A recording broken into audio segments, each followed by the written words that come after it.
Professor Miller Mail, the Hood Postman. You know that vibe. Be sure to drop by the mail room.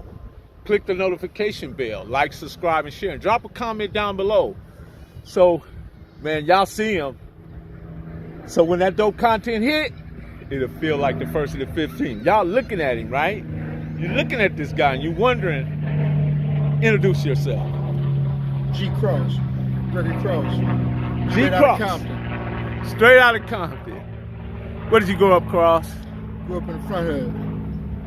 In a particular block? As a matter of fact, I grew up on Anzac.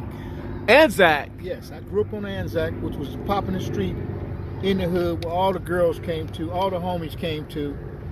That's one reason why I don't understand what's the madness that's going on now. Uh-huh. So you grew up in a time, what era? What was that era like? Oh my God, man. That era was fresh, clean, powerful, united. There was no split among the sets or nothing like that. Everybody could go everywhere. People from Compton, we all mob. We go on the east side and the west side. You know, we fuck with Took, Raymond, Eki, Donnie Boy, Number One, Lil Sam, Papa. You know, we were not limited in where we can go. You dig? And that's what behooves me right now of how you can't even go across the street no more. How did Mac Thomas fit in that equation? Oh man, Mac, that's the homie, man. May rest his soul. You know, Mac Thomas came to Compton from Watts, man. Tell us about it. Him, the homie, his brother, Melvin. You dig? Them Thomases, man. Alandis. Mac, Lee, all of them, you know? So my whole thing is this, man. Mac Thomas, you had Frosty, Salty, rest in peace, Neen, Old Man, Boot Hill, Red Dog, Big Anthony at 165 Block. Then on the other side, you had Old Man and Marcellus and all of them off the Tanner, man, Lantana, man. You know, everybody used to mob together, man, go to the Grandies and have a ball. You know, go to the east side of LA, have a ball with the homies, Hatchet and all of them, be it Fremont, you know. Did you ever reach to be in the Sherry Capri? Huh? What? Tell us the story, man. The Sherry Capri, oh, come on, man. That was the land of the la-la, homie. Straight up, that was the land of the la-la. I mean, Sherry Capri was the shit. You dig? In what sense? Oh, man, you check this out. The Sherry Capri was where everybody hung out at, man. If you was in the area, dog.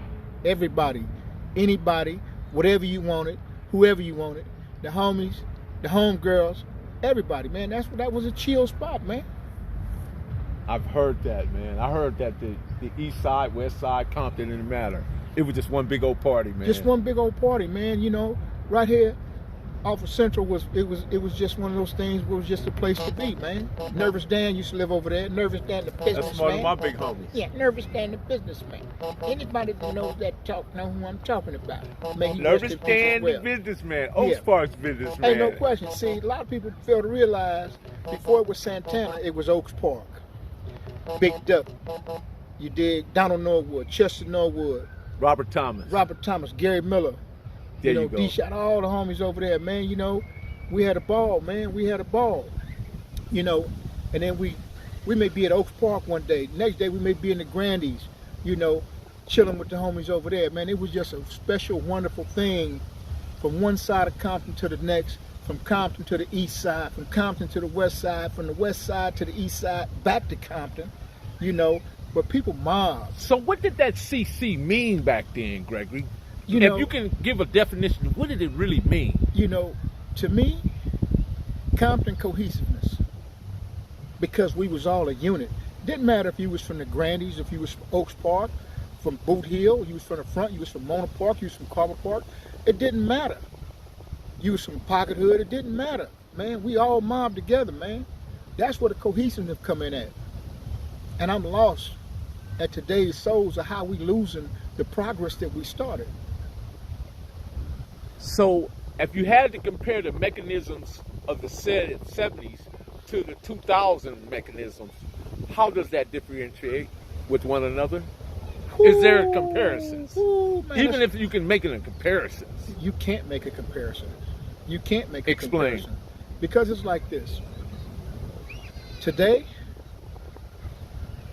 because I can even take you back to when the Crips and Bloods ran together. Okay. Before there was division. Let's start there. Okay. When dudes off Piru Street, Tam, rest in peace, Lorenzo, LB, who's a good, who was one of the smartest men I ever known, who could have been a Rhodes Scholar. Everybody, Lil Vince, AC, which is Bubba Louie, Bodacious, Puddin', you know, so many guys, Bo Dollar, you know, Sugar Man, Jerry and Ralph Nelson, them dudes, man. Man, he was that's a cold how far athlete. it goes back, man. Cold athlete. Ralph Nelson? Yes. Yeah, Sugar Man. He's scored number 39. They're playing in Washington, D.C. for the Redskins. He threw that thing up. Whoop! I checked the homie out. I'm like, For oh background reference, how old are you, Cross? I'm 65. Proud of it, got the gray, and ain't shame of it. There you go, man. You understand? Because the thing is like this, right?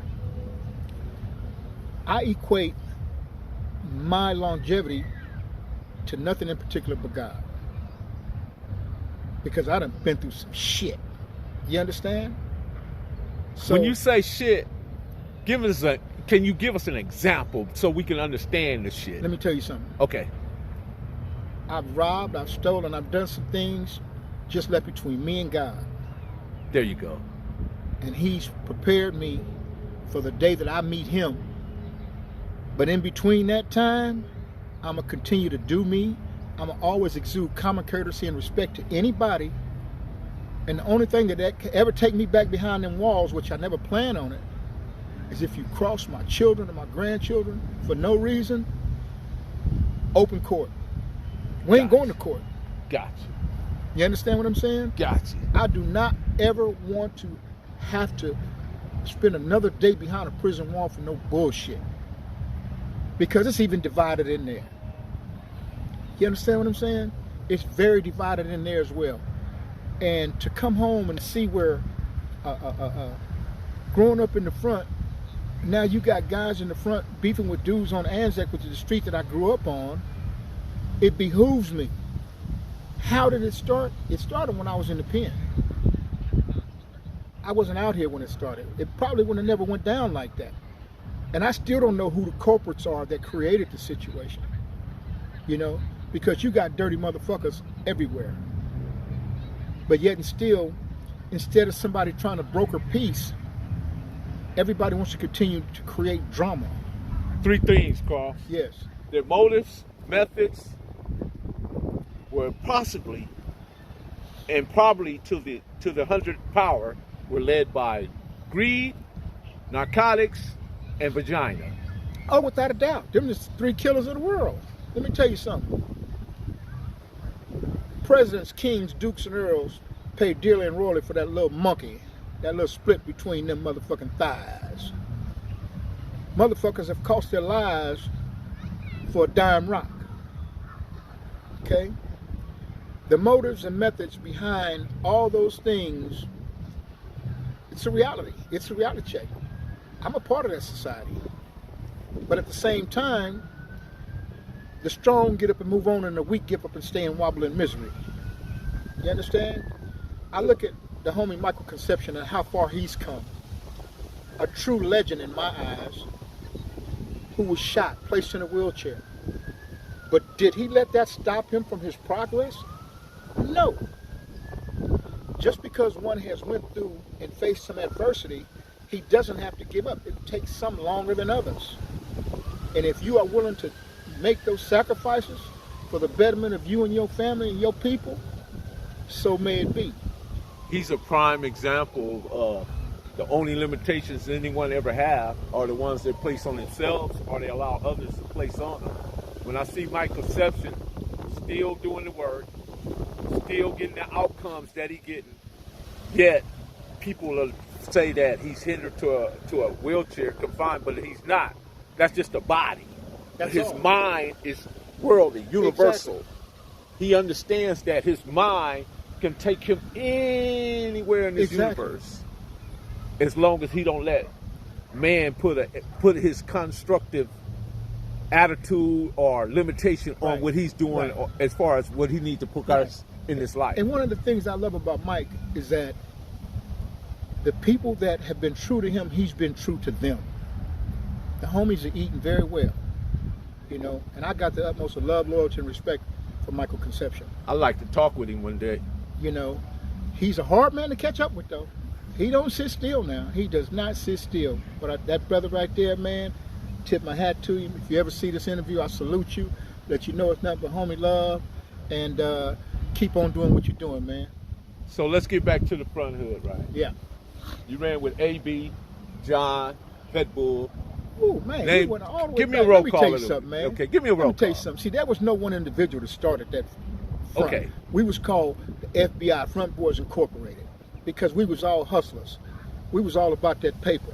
Me, Walsh, Pete the Busser, you know, Spoon, AB, the Wisners, you know, Green Eyes, Ernest Hunt. Man, I can go on.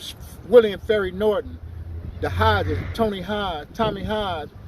You know, you go back to Gila Monster, Rat. Man, I ain't seen Ferris in You know, years. Ferry passed away, man. Man. Ferry passed away, man. Ferry, and his sister died the day he got buried. Damn it. Yes. So it's so many elements to the front that if I missed anybody, it's not intentional. You know, but that's where we hung at. The front was the front. We was all hustlers. You know, we learned how to pimp hoes and, you know, I should hustle see and y'all in everything them like Taylors, man, Oh, wearing my them Arthur God. William Taylors, them Jack Taylors. Oh my God, man! Jack Taylor, Arthur Going Williams down to the special. Rogers to the shoe store downtown. Ain't no question. Arthur Williams, you know, putting that thing down, man. Me, Wash, Pete the Busser. Oh, we were some dressers, man. You know what I'm saying? And right to this day, people look and they say, man, you guys just used to just dress. Now, we were full-fledged gang members, though. But we were hustlers. We had a spot over in Luders Park neighborhood. So if we was bad guys, well, we would. Do you think that they would have allowed us to stay over there if we were just bad guys? No. We didn't create problems for ourselves, but we would end the problem if you created one with us. You know? Billy Bald Bruno said it best. He said, man, the dress come from the front hood. They taught us how to dress. Raw Sweets. Oh, Bitter Dog. Yeah. Bitter Dog Bruno, old Darnell, man. Darnell Dixon. I got to catch up with my homie, man. I be seeing him on Facebook and everything, man, but I would really just love to sit down with him, man, and a lot of the homies that we come up with just to chop up some real game, like with them Days, Wayne and Arthur, and, you know, all them, man. You know, them dudes, man, they come from Compton, from the Grandies, and went to Watts. You know what I'm saying? And right to this day, I seen Hunch a couple times. We was at MDC, right? But to actually sit down with him, you know, I haven't had that opportunity. You know, rest in peace, Chubb, Mr. Dion Floyd. Love you, bro.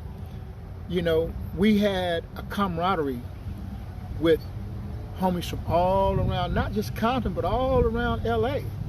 You know, you come over here to 118 11-8, which is called 11-8 East Coast now. That was 11-8, that's 118 block. With Lil James and all of them. Lil OC, James. Big Squeak, and all them dudes, man. You know? And a lot of people don't even, you can't even hear Lil James' name, right? Was a good dude. Strong as an ox, you know? And Lil James one of the best who ever done it. oh man, come on, man. Come on, man. He was a humble spirit. You dig? A good dude. Just didn't play no games. You dig? You know, we all been through our situations. You know, he went through the feds. A lot of us came through the federal penitentiary system, you know, and just so happened we just never ran across each other while we was locked up. I would say this, man, Cross. The last time I saw you, and up until right now, was in the 70s. We were on the RTD. I don't know if you even call it RTD. Yeah. We was going to the Pint. It was an RTD. And you and Pint were together. Yep, I Pint. haven't seen Pint since that time. I haven't seen Pine either, man. I don't even know what happened to Pine. Really, I don't.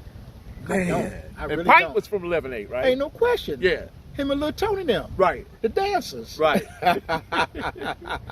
I still remember Pint had the apple cap on. That's who he was wearing, the Yeah, apple my cap. boy. Yeah, ain't no question. Ain't no And question. the perms back then. Exactly, Yeah. exactly, man. You know, and you know, we have great memories of back then, man, because, like I said, it was such a united front.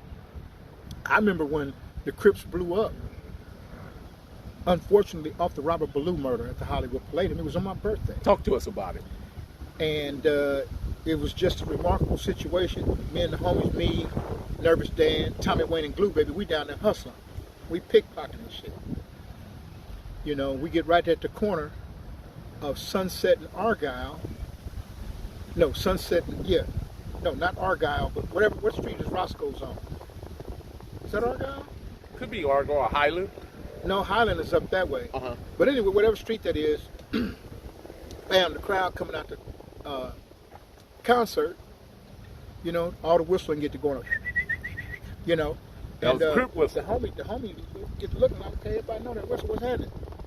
Now, mind you, the three guys I'm with, we pickpocketing, we hustling, we clipping, bam, bam, bam, bam, bam, bam. But we high as a kite off that acid, right? And all of us, Purple Michael Dots. Purple Haze, baby, Jimi Hendrix, come up out the speakers on the motherfucker. You dig? Anyway, me, Tommy Wayne, Glue Baby, and Nervous Dan, we see everybody coming our way. We get to clipping. Bam, bam, bam, bam. All of a sudden, these three cats come up. This tall dude having this maxi leather coat. These other guys. Bam, all the homies talking. We ain't paying attention to the real talk. We clipping. We getting money. We pickpocket. Boom. Light turned green. The crowd started across the street. Made a right turn going up this way up Hollywood Boulevard. I mean Sunset.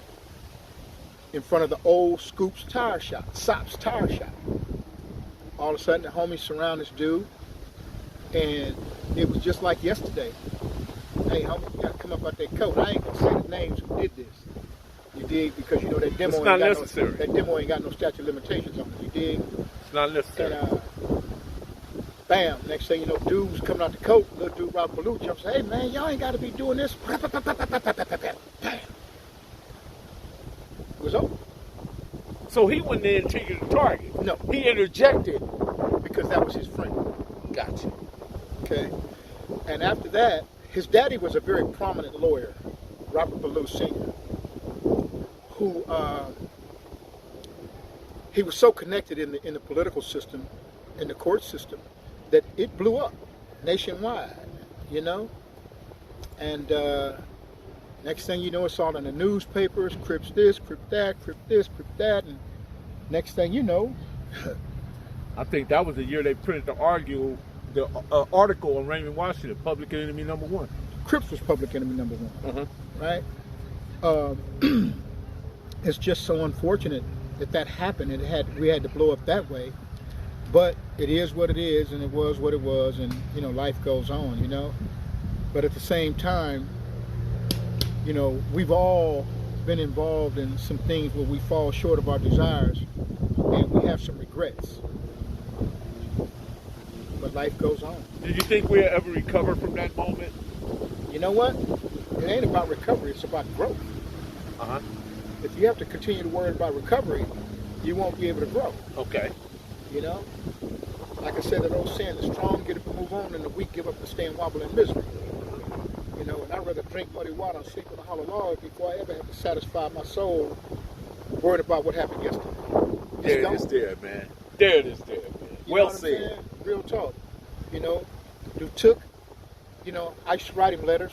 You know, he had some regrets. He had some regrets. You know, we was in the camp together in Rancho Vista through Bob Simmons, you know. Factor Brookins? Factor Brooklyn. You know, Bob had two camps. Uh-huh. First one was in Banning. The second was out up in San Diego County.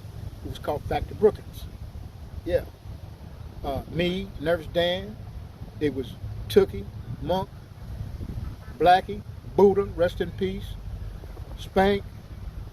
Was Duck up there at that time? Stevie Jackson? No, Which Donald Duck? Norwood. No, Donald Norwood wasn't that, but he was at Banning. Bannon. Yeah. Ho Chi Minh will tell you, quite sure my homie Charles Pittsford, he'll tell you. You know, I've seen him on TV doing some interviews and stuff, but yeah, we was all up there, man. And, you know, it was just one of them situations where before Buddha got killed, you know, after Buddha got killed, you know, things was kind of like moving along real slow, man. You know, everybody started going their separate ways and shit like that, but we all still communicated with each other. You know, Duck from the Grandies, Stevie Jackson, you know, he was up there with us. And It was actually A.C. Harrison's brother Michael that killed Buddha. You know, and it was such a division at that time. Curtis Morrow, good dude, Buddha. You know, his loss was definitely felt. You know, and we go back. They say Curtis Morrow, a.k.a. Buddha, was responsible for the blue rag. You ever heard that? I never heard that. It's just like, see, I'm a realist, man. I can't say who started the Crips, when it started, nothing like that. Well, not the Crips, the blue rag itself. I don't even know about the blue rag itself. You know, it's just like saying who came first, the horse or the, you know, the chicken or the egg. You'll never know. True. You know what I'm saying? But you have all these people that speculate. You know, there's speculation and innuendo. Who did this? Who did that? Who started the Crips? You know, there's, you know, situations come up where they was an offshoot of the Avenues, Craig Munson, Robert Munson, and all them. Who knows? You know, I just want to be a functioning part of it. Right. You understand the dynamics. Yeah. And you also understand that it's not necessary to make something what it is or even pretend to put your spin on something that you really don't have no knowledge of. Exactly. Exactly. You know, one thing about the truth, it has no fear. And it's distinctive. Exactly. The truth has no fear, man. I can't say who built this lake. I wasn't there when this lake was built. I can't say who planted that tree. You know? But you're accountable to your cross. I'm accountable for my First own cross. actions. Lil Cross or Gregory Cross or Bobby Cross? I'm Gregory. I'm the first one. You're the first. You're the oldest. Yeah. That right little cross. Yeah, Lil Cross is What's Bobby. up, Pona? Yeah. Yeah, I first met him in the Red House. Exactly. Now, you even go back to the time with Gary McGowan and Renee McGowan and all of them. All the McGowans over off 118, right? You know, Gary was the governor, right, from Mona Park. Tommy Love, you know, Vito and all them cats, man. You know, Big Spikey and all of them, man. You dig, the homies go back, man. I'm telling you, man, we used to have a ball going to Mona Park to the skating. We used to go to Gonzales. This is when the Christian Bloods ran together. We used to go to Gonzales Park, to the Town Cross Record Hop Boss. You dig? To the record hops and all that, man. You dig? And like I said, it may be 500-600. So let's clarify. Yeah. They weren't Bloods at that time. They were Pyrus. Right. Yeah. So Right. just want to make that because Right. people see Right. hear you say that and then Right. The Pyru boys. See, it's Yeah. always been a cross canal situation. Even Right. when I was a kid, you had dudes on this side of the canal that fought dudes on this side of the canal and vice versa. You know. But we all went to elementary school together. what And when school we- did you attend? I attended El Segundo Elementary, which is called McNair right now. Then I went to Willowbrook. Then I went to Centennial. What was Centennial like? Centennial was a cracking school, man. It was all the way off the chain until one day, literally one day, something happened.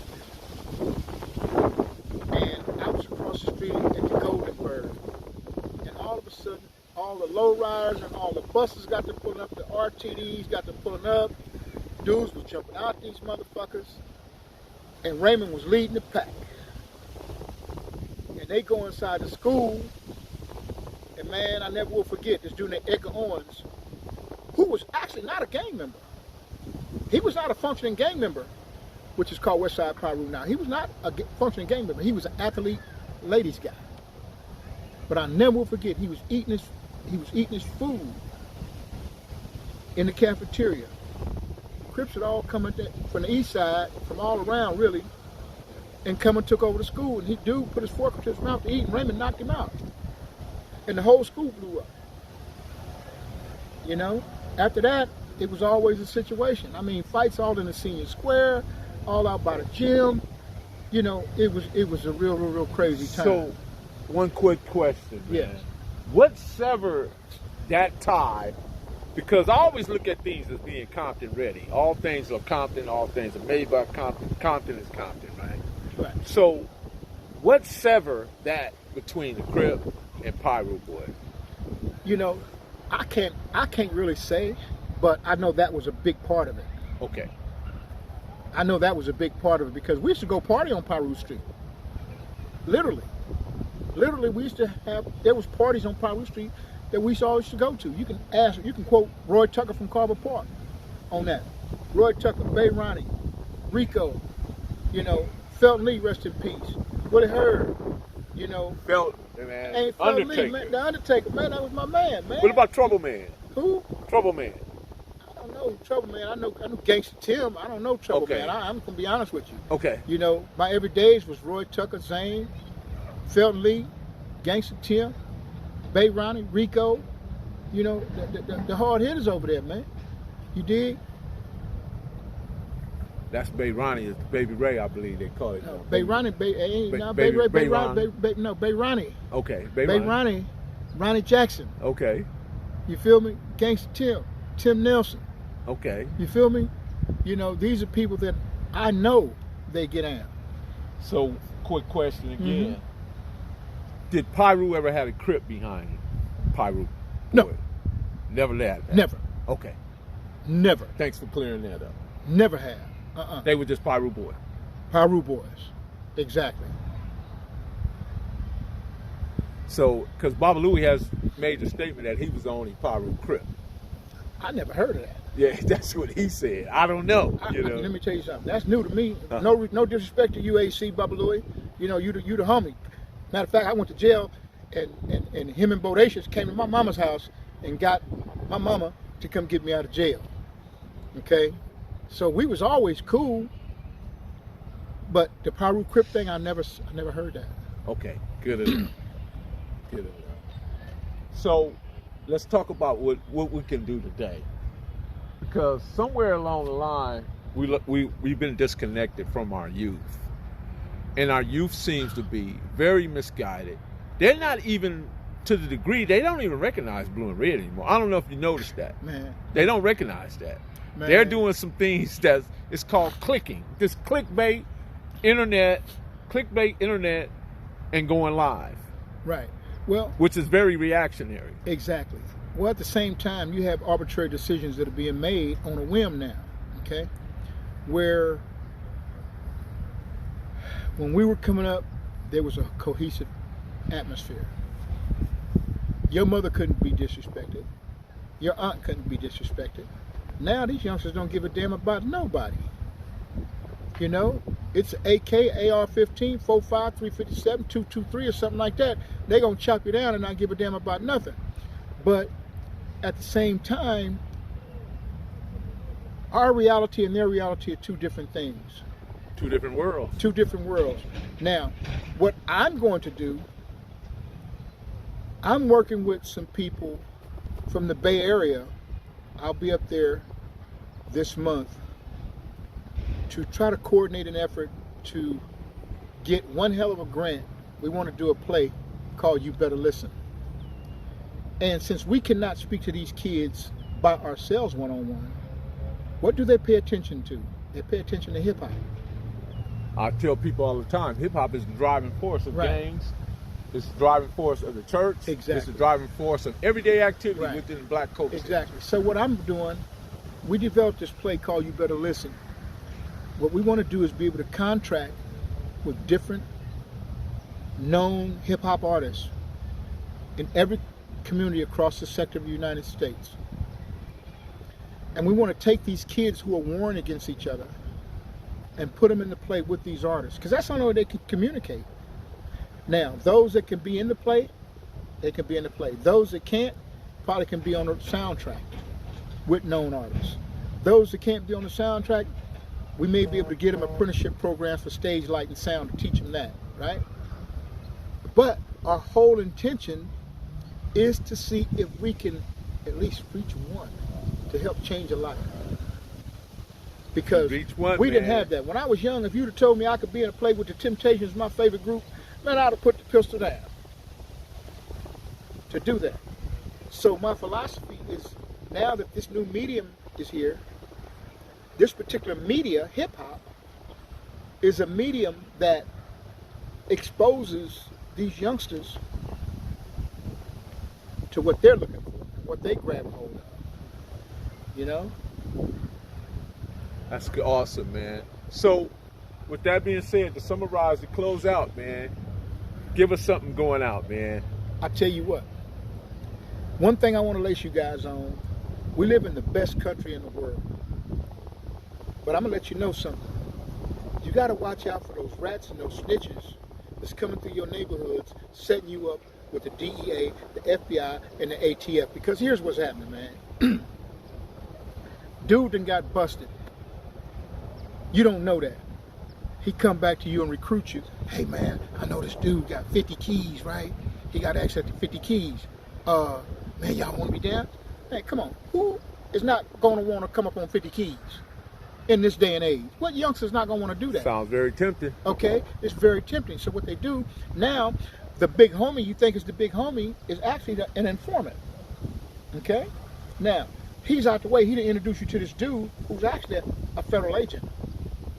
Now that the homie's out the way, not a federal agent, the youngsters is dealing with this federal agent, but they don't know he's a federal agent. Okay, so now the federal agent is telling them, hey man, I'm gonna take you guys by this spot, but he got 2 or 3 of them that he done picked out. He take them by the spot, man. Yeah, ooh, here go, it's a warehouse. They got a bunch of dope up in here, man. Y'all down? Hell yeah, we down. Man, y'all got some artillery? Hell yeah, we got artillery. We got 223, AR-15, choppers, whatever. And then he meets them and they show him no pistols and the weapons. Now he got them locked in, but his out is, are you guys sure you want to do this? Come on, man. You think, man, you youngsters ain't going to say, hell yeah, hell no, we don't want to do it. You think they're going to say that? They going to say, hell yeah, we down. Okay, now he got them locked in. Boom. They do all the recruiting of the homies. They meet at this warehouse. When they pull up and open them doors, dude asks one question, y'all got all the artillery ready? Yes, in the trunk. Okay. Y'all sit right here. I'm going to go make sure the coast is clear. When he walk in, boom. Here come all these agents running out, drawing down on these youngsters. All the alphabets. Right. Right. Now, what these kids fail to realize, what the young dudes fail to realize, is that they're being charged with the dope that never even existed. If it's 50 keys, it's a life sentence. If it's 5 keys, you're going to get time for it. And the guns that you got are consecutive sentences. Right. And guess what they're called? Hobbs Act robbery. Fake stash house robberies that are set up by our government agencies. You better listen. I'm trying to tell you something. With that being said, we're going to leave it right there. Once again, we got who? G. Cross. There it is there, man. And we'll tap back in with Cross later. Once again, Professor Melly Mel, the Hood Postman. We're in the mail room today, sorting it out, man. You guys click the notification bell, like, subscribe, and share. So when the dope content hit, it'll feel like the first 15. One more thing. Go ahead. As I said, if I forgot you, it wasn't on purpose. All right? Peace. Much love.